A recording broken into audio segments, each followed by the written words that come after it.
What do you think when you see this hat? It's often considered a unique Korean-only hat tied to a street vendor selling roasted chestnuts in winter. But the truth is surprising. This hat wasn't originally from Korea. It came from the United States. During the Korean War, American soldiers who stationed in Korea wore those hats to endure harsh cold winter weathers. Over time, it became tied to a Korean street vendor's identity instead of American soldiers' winter hat. So why and how did this happen? Let's go back to the time when American influences reshaped Korea, not just in politics, but also in culture. The Korean War, which broke out in 1950, left the country in ruins. However, it was a game changer in Korea in lots of aspects. One of the most important factors is the arrival of American soldiers who provided more than military aids. They brought food, supplies, and even clothing, changing the whole fashion life of Korea. Before the war, Korea had experienced its first Western clothing during the Japanese colonial period.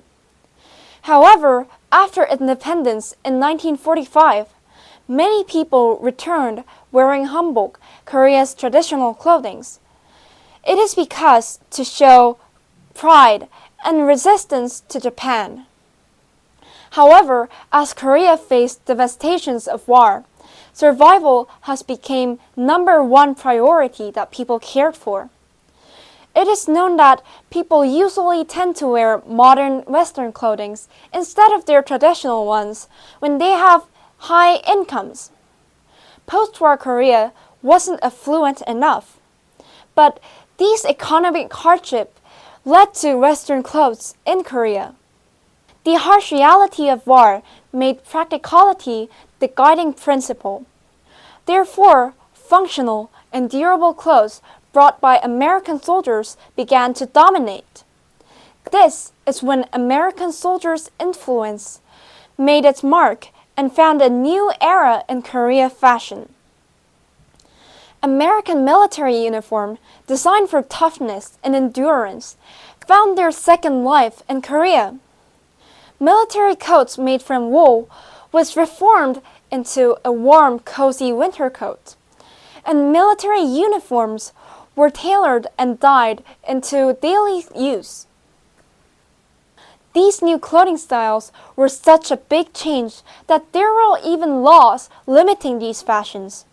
For example, people weren't allowed to wear uniforms in the same colors as real soldiers, because it was hard to distinguish between civilians and real soldiers. Around this time, shops that specialized in dyeing clothes also appeared in Seoul. Some dyed coats had USA marks on it, and some students who wore them were even nicknamed USA. But it wasn't just the coats. Uniform pants were adopted into hortebaji, pants with narrower bottom than normal pants. And a trend of wearing military clothes inside out was known as urakai fashion, was popular among people. Then, how did Koreans get access to these American military supplies? Besides the military aid, it is eventually not possible to legally access to these military items. The answer is in PX stores, or post exchanges, plus the black market. These stores were originally intended for American soldiers, but at last became a treasure for Koreans. Many items from these PX stores were smuggled into local black market, and then sold to the public.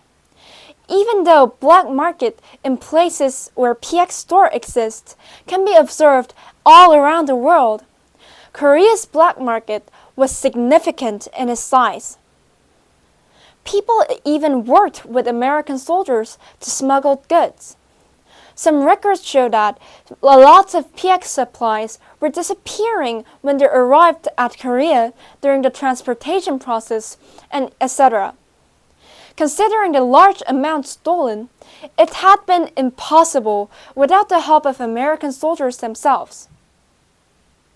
One interesting story tells about 3 boxes of velvet sent from American PX in Japan to the Korea stationing American soldier.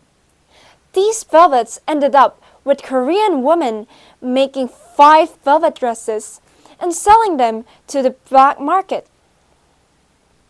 As PX was established all around Korea, including Myeongdong and Dongdaemun, black markets flourished in these places.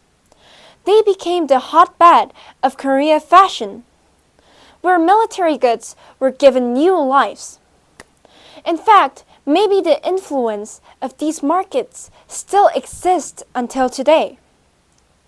Well, for example, Myeongdong and Dongdaemun is still considered as center of fashion in Korea today. American influences on Korea fashion also touched Korea women's life. In particular, women who interacted with U.S. soldiers were the trendsetters of their time. Known as 양공주 or UN Madam, they worked closely with U.S. soldiers, although their work was not welcome to many people.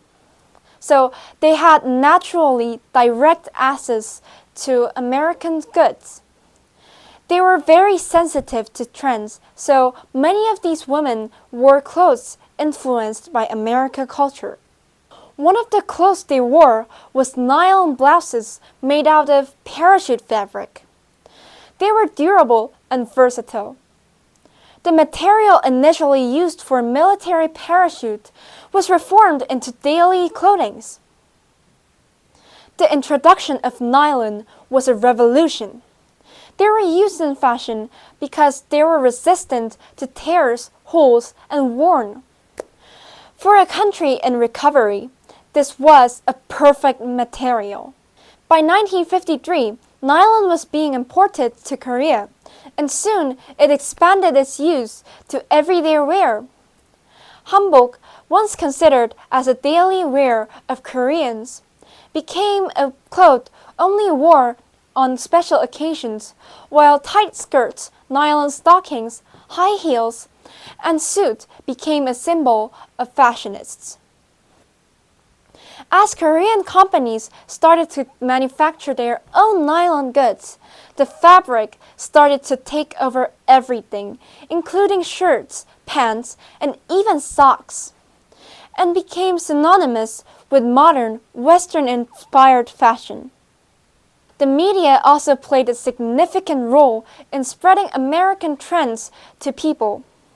In 1957, the American Forces Korea Network, also known as AFKN, started broadcasting radio programs offering a glimpse to American trends, culture, and music. It wasn't just radio programs. Television broadcast was followed in 1959, bringing American TV shows into Korean households. Auditions were held to recruit Korean musicians to perform at U.S. military clubs. Legendary performers like Kim sisters, Patty Kim, and even Shin Jung-hyun gained fame through these shows. They wore suits and dresses during the show, spreading Western culture to the audience. A particularly noticeable example is Yoon Bok-hee. After she performed all around the world and came back from US in 1967, she sold her first record in Korea. The picture on the record, Yoon Bok-hee wearing the miniskirt, was a great boom in Korea.